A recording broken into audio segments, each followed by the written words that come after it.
जब साधारण लड़की पर जिन का दिल आ जाए तो अंजाम क्या होता है। अगर हवेली में भूत प्रेत भी हो तो मेरे भगवान शिव मेरी रक्षा करेंगे, मैं डरी नहीं। वह हवेली पहुंची और वहां अदृश्य रूप से उसे देखने वाला जिन्न विक्रम था।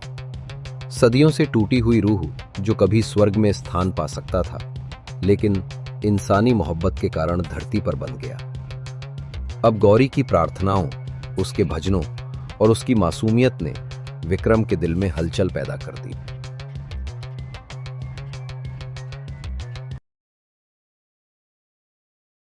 गांव सूरजपुर की एक झोपड़ी में रहने वाली लड़की गौरी बहुत ही गरीब थी, लेकिन उसका रूप और मासूमियत किसी अप्सरा जैसी थी। उसकी मां सरला देवी पिछले 4 साल से बिस्तर पर बीमार पड़ी थी। घर में टूटी हुई छत, खाली बर्तन और भूखे दिन रात गुजरते थे, लेकिन गौरी कभी हार नहीं मानती। हर सुबह वो मंदिर की घंटी बजाती, दीपक जलाती और भगवान शिव के चरणों में झुक जाती। उसके होठों पर बस यही प्रार्थना होती, हे भोलेनाथ, मेरी मां को स्वस्थ कर दो और हमें सच्चा ईमानदार सहारा दे दो। गांव के लोग उसे कई बार गलत रास्तों की सलाह देते। कोई शादी का लालच देता, कोई नौकरानी बनाने की बात करता, तो कोई बुरे इरादों से पास आता। मगर गौरी हर बार एक ही जवाब देती, मेरे भगवान ने जो लिखा है वही सबसे अच्छा है। मैं अपने धर्म और ईमानदारी से कभी समझौता नहीं करूंगी। एक दिन गांव की एक बूढ़ी औरत ने उसे बताया, बेटी, जंगल के किनारे पुरानी सिंह हवेली है। वहां मालिक लोग अब शहर में रहते हैं और हवेली वीरान है। लेकिन सुनने में आया है कि वहां काम करने वालों को अच्छा पैसा मिलता है, बस टिकना मुश्किल है। गौरी ने मां की आंखों में बेबसी देखी और ठान लिया, अगर हवेली में भूत प्रेत भी हो तो क्या हुआ, मेरे भोलेनाथ का नाम मेरे साथ है। वो मां से आशीर्वाद लेकर निकली। झोली में 2 सूखी रोटियां और एक छोटी भगवत गीता रखी और बढ़ चली उस वीराने की ओर। सिंह हवेली कभी राजा रघुनाथ प्रसाद सिंह की शान हुआ करती थी। संगमरमर की दीवारें, बड़े बड़े झूमर, फव्वारे और बगीचे सब गवाही देते थे कि ये जगह कभी कितनी आलीशान थी। मगर इस हवेली में उनकी बेटी चंद्रप्रभा का साया अब भी मंडराता था। कहते हैं वो बेहद खूबसूरत थी लेकिन घमंडी। उसकी शादी एक गरीब लेकिन सज्जन युवक से तय कर दी गई थी। ये रिश्ता उसे मंजूर नहीं था। उसी रात उसने हवेली के सबसे ऊपरी कमरे में खुद को बंद कर लिया और सुबह उसकी लाश झूमर से लटकी मिली। लेकिन उसके चेहरे पर गुस्से की शिकन थी, जैसे मरने के बाद भी नफरत बाकी थी। उसके बाद से हवेली में नौकर चाकर गायब होने लगे। कुछ पागल हो गए, कुछ बड़बड़ाते हुए जंगलों में भटकते पाए गए। गांव वालों का कहना था हवेली की दीवारों में काला तंत्र हुआ था और जिन प्रेत वहां बस गए थे। रात को किसी युवती के रोने की आवाज आती, खिड़कियों पर सफेद साड़ी वाली परछाई दिखती। कोई भी वहां ज्यादा दिन तक टिक नहीं पाया। इस हवेली में एक अदृश्य साया था। उसका नाम था विक्रम। वो कोई साधारण जिन्न नहीं था। पहले वो रूहानी पवित्र प्राणी था जिसे स्वर्ग का स्थान मिल सकता था। मगर सैकड़ों साल पहले एक इम्तिहान में वो हार गया। वो एक इंसानी लड़की से प्रेम कर बैठा था। जब उस लड़की ने किसी और से विवाह कर लिया, विक्रम ने भगवान से शिकायत कर दी, आपने मेरे दिल में प्रेम क्यों डाला जब उसे मेरा बनाना ही नहीं था। ये शिकवा उसे पतन की ओर ले गया। वो भटकते भटकते सिंह हवेली में आ पहुंचा, जहां चंद्रप्रभा की नफरत और मौत की बद्दुआ पहले से मौजूद थी। सदियों से वो वहीं भटक रहा था, अकेला, अधूरा। जब गौरी पहली बार हवेली में दाखिल हुई तो उसकी प्रार्थनाएं, उसका सब्र और उसके भजनों की आवाज विक्रम के टूटे हुए दिल में सुकून की तरह उतरने लगे। वो छुपकर उसे देखता, जब गौरी झाड़ू लगाते हुए गीता के श्लोक गुनगुनाती, जब वो मां के लिए रोकर भगवान से प्रार्थना करती, जब वो दीपक जलाकर हवेली में उजाला करती। विक्रम को लगा ये कोई साधारण लड़की नहीं, ये वही खाली जगह भर रही है जो सदियों से उसके भीतर तन्हा थी। मगर इंसान और जिन्न का ये प्रेम, क्या ये पवित्र था या फिर गुनाह? विक्रम खुद उलझन में था, मगर इस बार वो हर हद पार करने को तैयार था। गौरी अब रोज हवेली में काम करने लगी थी। उसका लाल सलवार कमीज, खुले बाल और मासूम चेहरा हवेली की वीरानी को भी रोशन कर देते। हवेली की टूटी खिड़कियों से छनकर आती चांदनी उसके चेहरे पर पड़ती तो लगता जैसे वो किसी और ही दुनिया की परी है। विक्रम दीवारों के साये में छुपकर उसे देखता। उसकी आंखों में अब तड़प थी। उस रात जब गौरी मां के लिए प्रार्थना करके सो गई तो उसे अचानक ठंडी हवा का झोंका महसूस हुआ। उसकी आंखें खुलीं तो देखा कमरे में चारों तरफ दिए जल उठे थे और सामने लाल चंदन की खुशबू फैल रही थी। गौरी का दिल धड़क उठा। उसने धीरे से कहा, कौन है? सामने आओ। तभी धुएं का गुबार फैला और उसमें से एक ऊंचा नुकीले नक्श वाला चेहरा उभरा। आंखें आग जैसी, मगर उनमें अजीब खिंचाव था। वही विक्रम। गौरी सहम गई, गीता उठाई और श्लोक पढ़ने लगी, मगर विक्रम ने हाथ जोड़कर कहा, मत डरना गौरी, मैं तुझे कोई नुकसान नहीं पहुंचाऊंगा। मैं बस तुझे देखता रहता हूं। तू जब लाल कपड़े पहनकर इस हवेली में चलती है तो पूरी हवेली में रोशनी भर जाती है। गौरी ने आंखों में सख्ती लाई। अगर तू सचमुच ताकतवर है तो मेरी मां की बीमारी दूर कर दे। मुझे दौलत, महल और गहनों का लालच मत दे। विक्रम उसकी आंखों में देखता रहा। उसकी आवाज भारी थी, मगर टूटे हुए दिल जैसी। तू जानती नहीं गौरी, मैं तेरे लिए सब कुछ कर सकता हूं।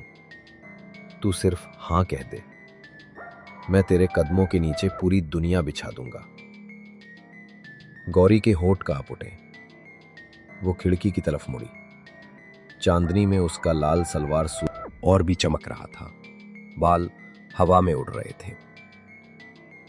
विक्रम उसके पास आया, मगर उसके कदम जमीन को छुए बिना ही बढ़े। उसने हाथ बढ़ाया जैसे उसके गालों को छूना चाहता हो, मगर रुक गया। तेरी मासूमियत मुझे बेचैन कर देती है। तुझे छूने की इजाजत भी मांगनी पड़ रही है। मैं जिन्न होते हुए भी तेरे सामने कमजोर हूं। गौरी की सांसें तेज हो गईं। उसका दिल पहली बार डर और किसी अजीब एहसास से कांपा। उसने गहरी आवाज में कहा, विक्रम, तू मुझे मजबूर क्यों करता है? मेरा सहारा सिर्फ भगवान है। अगर तू सचमुच मुझसे मोहब्बत करता है तो मुझे मेरे भगवान से मत तोड़। विक्रम की आंखों में आंसू जैसे चमक उठे। उसने धीरे से कहा, तेरे भगवान ने तुझे बनाया है और उसी ने मेरे दिल में तेरी मोहब्बत रखी है। अब मैं तुझे कैसे भूलूं गौरी? गौरी चुप रही। उसके लाल कपड़े हवा में लहरा रहे थे। उस खामोशी में चांदनी, हवेली की वीरानी और जिन की तड़प सब मिल गए थे। उस रात के बाद से गौरी का मन बहुत बेचैन रहने लगा। हवेली में कदम रखते ही उसे लगता जैसे कोई उसकी हर धड़कन सुन रहा है, हर सांस महसूस कर रहा है। लाल सलवार कमीज में वो जब पुराने आंगन से गुजरती तो हवेली की टूटी हुई दीवारें जैसे खुद ब खुद उसकी ओर झुक जाती। और सच भी था, विक्रम की नजरें हर वक्त वहीं होती। एक रात गौरी अपने कमरे में बैठी मां के लिए माला जप रही थी। हवा अचानक ठंडी हुई और कमरे में गुलाब की महक भर गई। गौरी ने आंखें उठाईं। सामने विक्रम था, पहले से भी ज्यादा नजदीक, पहले से भी ज्यादा बेचैन। उसने धीमी आवाज में कहा, गौरी, तू जानती है कि मैं तुझे सिर्फ दूर से देखकर जी नहीं सकता। मैं तुझे महसूस करना चाहता हूं, तेरा साथ चाहता हूं। गौरी की सांसें तेज हो गईं। उसने कहा, तेरा होना ही मेरे लिए अजीब है। तू जिन है, मैं इंसान। ये रिश्ता नामुमकिन है।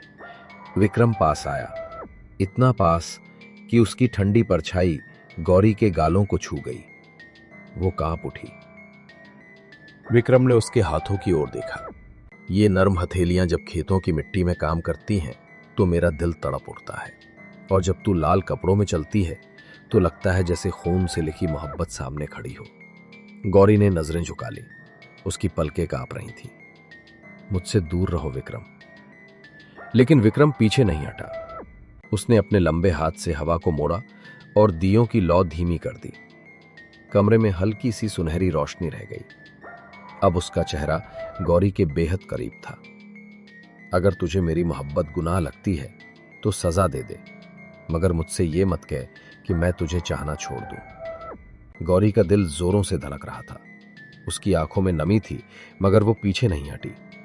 उसने कांपती आवाज में कहा, अगर तू सचमुच मुझसे मोहब्बत करता है तो मेरी मां को ठीक कर दे। विक्रम की आंखें चमक उठीं। तू मेरा इम्तिहान ले रही है गौरी। ठीक है, तेरी मां अब कभी बीमार नहीं होंगी, मगर उसके बदले। गौरी ने घबराकर पूछा, बदले में क्या? विक्रम ने उसकी ठंडी हथेली अपने हाथ में ले ली। बदले में तू मुझे अपना दिल दे दे। गौरी की आंखें फैल गईं। उसका दिल धड़कता रहा। वो चाहकर भी हाथ छुड़ा नहीं पाई।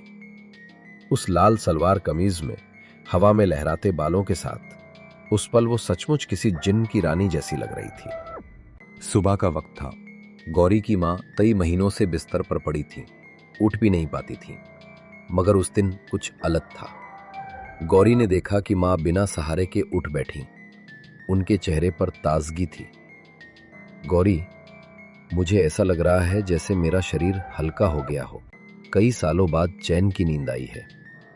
गौरी की आंखें भर आईं। उसने तुरंत मां के पैर छुए। मां, ये कैसे हुआ? कल तक तो आप हिल भी नहीं पा रही थी। मां मुस्कुराई, मगर गौरी जानती थी ये चमत्कार किसी और ने किया है। रात को जब वो हवेली लौटी तो देखा कि विक्रम पहले से ही उसका इंतजार कर रहा था।